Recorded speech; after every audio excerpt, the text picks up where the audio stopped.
Hei, olen Jouko Muuri ja olen ehdolla kuntavaaleissa Helsingissä.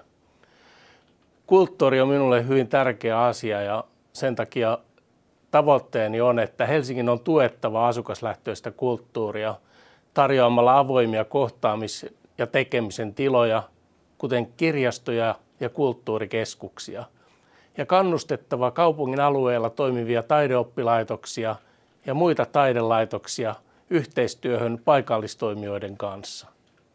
Kaupungin tulee myös edistää tyhjien tilojen kulttuurikäyttöä ja kehittää uusia yhteistyömalleja sekä yksityisen että kolmannen sektorin kanssa.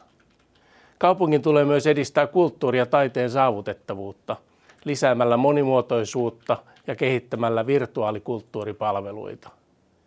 Helsingin tulee myös taata kaikille kaupunkilaisille yhdenveroinen pääsy taiteen ja kulttuurin pariin, ryhmien omaehtoinen kulttuuritoiminta sekä lasten ja nuorten varallisuudesta riippumaton osallistumismahdollisuus taiteen perusopetukseen.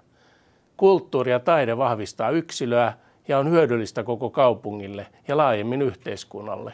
Kulttuuri kuuluu kaikille. Kiitos kun jaksoit katsoa.